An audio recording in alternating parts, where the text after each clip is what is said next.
Hello, as promised, I'm going to continue talking about colligative properties, specifically Raoult's law. In the last lecture there was a jar that showed two solutions. One was concentrated, one was a concentrated solution, one was a pure solvent, and the argument was the vapor pressure of the other one went down.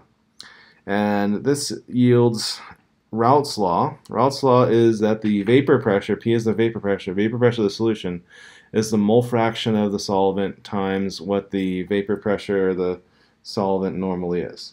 So let's start here with a non-electrolyte. So what's the vapor pressure at 25 degrees Celsius of a solution that has 99.5 grams of sucrose and 300 milliliters of water? The vapor pressure of pure water at 25 degrees Celsius is 23.8 millimeters of mercury torr. Assume the density of the solution of the water is 1 gram per milliliter. So we have to figure out the mole fraction of water times the vapor pressure. So that's what the vapor pressure of the solution is going to be.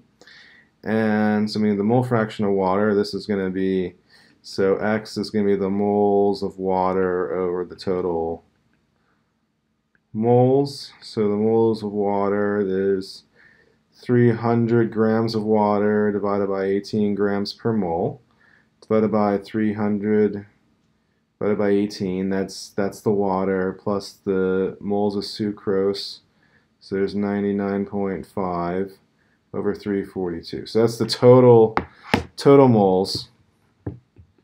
So moles of water, moles of sucrose, and 300 divided by 18 divided by the quantity, 300 divided by 18 plus 99.5 divided by 342, and that's going to be 98%, 0.983, and I'm just going to keep that number in my calculator. 0.983 times 23.8, so 23.8 is what the vapor pressure of water is normally going to be, 23.8. And I'm getting 23.4 torr or millimeters of mercury. So that's what the solution should be. So you can see that the vapor pressure of the solution goes slightly down. Now let's pretend this wasn't sucrose. Let's say it was sodium chloride salt. If it was sodium chloride salt, we would have to multiply this number. So that number there by 2, because there's 2 particles. So colligative properties deals with the number of particles. If it was something like magnesium chloride that has 3 particles, we'd multiply it by 3. If it was iron 3 chloride that has 4 particles, we would multiply that by 4. Okay? Alright, so here's Raoult's law, and we have the mixtures. So what do we know about mixtures? Same thing. It's the mixtures is just the vapor pressure of each individual component. Now, we have a couple cases. So here is the ideal solution. If the left on the y-axis is vapor pressure, on the y-axis is vapor pressure, x-axis is the partial pressure component. So of component A and 2 solutions A and B. So on the far left we have no A and all B, and on the right we have all A and no B. And then the mixture of them is just a straight line between the 2 of them. You can have certain solutions where you have very strong solvent-solvent interactions, and actually where the line should be, it dips down below. So that's when you're very strong, and then here you have a very weak solute-solvent interaction, and sometimes the components are not miscible either. So this is that. The vapor pressure goes up that way. And there's a phenomenon called steam distillation. So, and it's if you have 2 immiscible liquids, so like oil and water, and the mixture will boil at a lower temperature than the boiling point of either. So let's say you have a grease with something like olive oil and water, and you're making noodles, and you boil that, you will steam distill some of the olive oil off. And you see this phenomenon in lots of fast food restaurants. So if you go to a fast food restaurant and sometimes you say, oh, this feels greasy, it's because they don't clean up. and they have and in their fryers they're going to have the oil flash off, and it's going to condense back down. The oil is going to condense down at a on the countertop, and you get that greasy feel. We use that colloquially. This is greasy restaurant. Okay, so moving on to talk about boiling point elevation and freezing point depression. Now listen to those words. You have boiling point elevation, it goes up, and then freezing point depression. Depression goes down. I'm depressed. So boiling point's going to go up, freezing point's going to go down. And again, this is a colligative property, and it works by molality. So the molality, you multiply by some factor, the freezing point depression term for the Kf for the freezing, Kb for the boiling. And here are some of those constants. So you will not have to memorize any of these constants. They will always be provided for you. So, for instance, calculate the freezing point of a 1.7 molal ethylene glycol solution. So the freezing point depression, the delta Tf, is molality times Kf. The molality, if you look at the molality for water, so where is water? The Kf is 1.86. So this is 1.86 times the molality. Well, I guess the molality was first, 1.7. Oh, the units on this is going to be degrees Celsius per molal, and then 1.7 molal. This is going to be, so 1.86 times 1.7, and this is 3.16, so degrees Celsius, or by units, by sig figs, 3.2 degrees Celsius. And so what is the freezing point of the solution? It's negative 3.2 degrees Celsius. Okay, because water normally freezes at 0, and minus 3.2 is minus 3.2 degrees Celsius. So that's the step that everyone forgets. That you forget to subtract it at the end. So you do all the work and you simply forget to subtract it. So that's don't make that mistake. Okay, so here's an interesting thing. They're looking at, so there's some research going on right now in hibernation. We're mostly looking at this because of for injured soldiers and actually space travel. So humans, we do not do well in hibernation. So if you are bedridden for a while and you get out of bed, your bone density has gone down, your musculature has gone down. But then again, you have bears, and they hibernate, and when they wake up from the hibernation, they got lots of bone density, they got lots of musculature, and they go and they rub their fur against the trees, and they lose their winter coats. So we would like to do that because, say, going to Mars. So that journey can take a year, year and a half. I mean, well, Earth year. And, it's a long time to sit in a spacecraft, so why not hibernate someone? So they're doing research on how things hibernate. So bears hibernate. Some frogs, so they do a type of hibernation right before they would freeze. Their adrenal glands, they go into the fight or flight response, and a bunch of sugar goes into their bloodstream, and that prevents them, their sugar prevents them from freezing. So I mean, they don't freeze. Why don't we want to freeze? Well, because water expands when it freezes, and that can break the cell membranes and cause massive cell damage. So you don't want things to be. That's why frostbite is so dangerous to humans, and well, frostbite's dangerous to any animal. So this acts as a natural antifreeze, and frogs, of course, are cold-blooded, so may not work for humans, but we're seeing if there's something we can do like this. So it's antifreeze in frogs.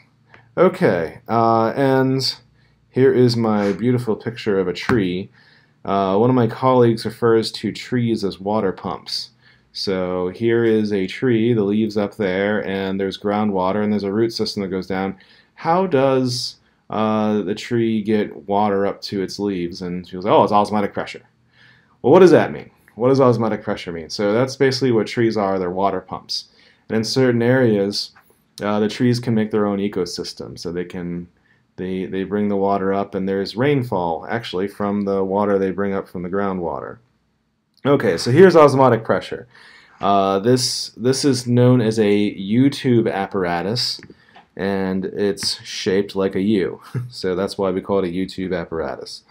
So we put you have a U-tube apparatus, and you put a semi-permeable membrane. A semi-permeable membrane is something that only something can go through. In this case, water. Water can go through the semi-permeable membrane. Water is a very small molecule. So if you put something in there, say you put some salt in one side, and what happens is the water will go this way. The water will go this way, and then the height of this side will increase. It'll keep on increasing to a point where it's in equilibrium, and then this height, 10 meters of water, 33 feet of water equals an atmosphere of pressure. So looking at this, we can calculate a pressure based off of that, and then this term is known as the osmotic pressure.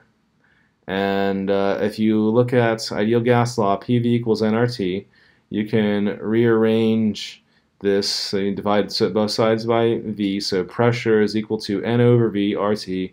N is moles, V is volume, so that N over V is molarity, moles per liter. And instead of calling it pressure, we're going to call it pi. So capital Pi is osmotic pressure, and it's equal to the molarity in moles per liter times the gas law constant times the temperature in Kelvin. And just so you know, pi is also used in mathematics. Pi is known as a geometric series, not to be confused with a sum series that we've already talked about a little bit, but the geometric series there. So like n equals 1 to 10 for the geometric series n. This is just 10 factorial, 1 times 2 times 3 up to 10. And the sum of that is, so capital sigma is the addition. So I know I'm mentioning this because different branches of science use different things, right, in engineering and math, so just so you know your symbols. Okay, so the osmotic pressure of a solution containing 5.87 milligrams of unknown protein per 10 milliliters of solution is 2.45 torr millimeters of mercury at 25 degrees Celsius. Find the molar mass of the unknown protein. Okay, so let's start with pi equals mRT, and m, so molarity is moles per liter. Moles can be described as grams per molecular weight. So we throw that back into the equation. Pi equals grams per molecular weight per liter instead of molarity, RT. So we rearrange, and we get molecular weight equals grams per liter times R times temperature over the osmotic pressure. So let's go ahead and solve that then. So our molecular weight, so grams, so 0, I'll just write it out for you. 5.87 milligrams times, so grams per 1,000 milligrams, divided by the liter, we have 10 milliliters. So 10 milliliters times liter to 1,000 milliliters times R, 0.08206 liter atmosphere mole Kelvin. 25 degrees is 298 Kelvin. Divided by osmotic pressure is 2.45 torr, and this is atmosphere per 760 torr. Okay. So now I'm going to put this in my calculator. It's a long one. I'm going to pause it. Okay, put in my calculator. I got 4,452 grams per mole, or by 3 sig figs, 4.45 times 10 to the third gram per mole. So you're thinking, that's pretty big. Okay, that's a huge, huge molecule. And that's what proteins are. Proteins are huge. Proteins are very, very big molecules. So, because there's many, many amino acids. And this technique is a little outdated. Frequently what we do now is use what's called an electrospray source. So you take this stuff and you inject it into a vacuum chamber, and then you can charge it, and then you can look at the molecular weight by time of flight. So we tend not to do this anymore, but that's an old way to do it. So here's your turn. What is the osmotic pressure of the solution of 1.5 grams ethylene glycol and 50 milliliters of water at 298 Kelvin? So why don't you give that a try? Okay, so this is what you should have been able to figure out, and I'm just showing you over here, the fan rating sucks there, that you get 11.8 atmospheres for that osmotic pressure. And that's the same as 118 meters of water, so an atmosphere is 10 meters of water, or 390 feet of water. So this is how a tree can draw water up from the groundwater. That root system with osmotic pressure, it's very powerful. It can really draw water up there, and you can see here with the math, it does work. Of course, it uses sugar instead of ethylene glycol, but that is how it works. Okay, so let's talk about some strong electrolyte solutions here. Sometimes, so when you have a solution, so here's sodium chloride, the problem is that you would expect it to break apart, but the truth of the matter is the sodium and the chlorine actually might pair as an ion. And when it does this, the thing with the colligative property is it acts, the sodium chloride pair, like this one circled here, this circled pair tends to act like one ion instead of two. And that messes up the colligative properties. So, and what we've experimentally determined some of the stuff, the Van Hoff factors for various things. So non-electrolyte's easy, it's always just one, but sodium chloride, for instance, can go down, slightly down from 2, and so on. And you can see, like iron chloride, you expect it to be 4, but it's much, much lower. And it depends on the material. So which one is what? So I'm not going to test you on this. I might do some homework on this, but no testing. And it's, but this may be important for future classes. Okay, so which solution is going to have the highest boiling point? We have half molar sucrose, we have a half molar sodium chloride, and a half molar magnesium chloride. And assuming it's all water, of course. But the idea here is its colligative property. Colligative property is the number of particles. The sucrose, that's 1 particle. Sodium chloride breaks apart into 2. Magnesium chloride breaks into 3. So the 3-particle system is going to have the highest boiling point. Okay.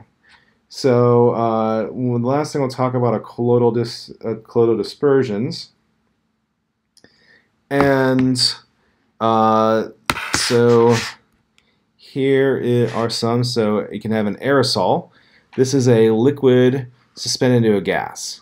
So fog is like this. This is not necessarily, this is not a really solution. It's not uniform, but you have a little bit of water suspended in air, liquid water. This is what fog is. And if you've ever driven through fog, your windshield gets wet. There's also solid aerosol, solid and gas. So smoke is like this. So you have something smoky. And later on, we'll talk about the Tyndall effect, and that's the scattering effect from the colloid. You can show it's a colloid by the scattering effect.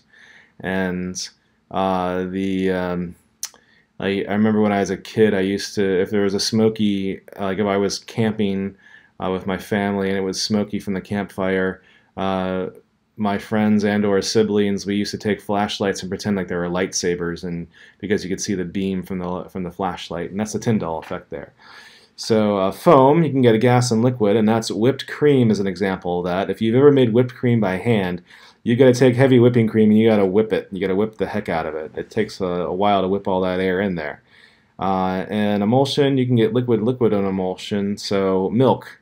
So you have a little bit of fat in water, and depending on what type, so like the pure milk is 3.5%, and you have 1%, 2%. That's the amount of milk fat that's in there. And you can have a liquid dissolved in a solid. An example is an opal. And I got into an argument with the geology student about this. And the truth of the matter is, for opals, there are various conflicting reports on what an opal is. If it's hydroxides, if it's a opal it's silicon dioxide with water in it. There's debate over what form of the water is. If the opal is in fact water droplets, liquid water droplets in solid silica, then it's going to be this type of emulsion. And so mentioning that, how do you get a fat mixture into water? Well, you can do that with soap. So soap is a magical molecule, and I talked about this in the previous semester. But how soap works is, say you got something on your hands. What do? You can rub it off with like a towel or something like that, but now you got the grease on the towel. But I still, even if I have like olive oil on my skin, or if I'm like cooking a chicken or a turkey and I got the fat on my hands, I can rub it off and I still feel this like film of stuff on there. But if I put this magical substance called soap on it, I can get rid of it. I can turn the hydrophobic, the water-hating oil into solution and wash it down my drain. So what do? You put soap on your hands and you put it in water, and then you rub your hands together. So you have to do all those things. You need soap, water, and you need agitation. What you're doing is you're forming the micelles. So the micelle is what structure shown on the right, where you have the hydrophilic end of the molecule for the soap. Typically for most soap it's negatively charged, anionic, and then the tails all form around the droplet, and then you can get the whole thing into solution. So that's known as a micelle. And how you can tell if there is a colloidal dispersion is what's called the Tyndall effect. The Tyndall effect is the scattering of light. And so you see here, if you have two liquids here, the one on the left is a colloid because there's a scattering of light. And when you see sunbeams, that's a Tyndall effect. You're looking at the solid scattering the sunlight. And milk or soapy water, there's going to be these micelles forming. The milk tends to use non-ionic surfactants. All fats are triglycerides. They tend to be one or two fatty acids on the glycerin molecule is how the fat is emulsified in milk. Okay, so that's it for this class. I will see you for the next lecture.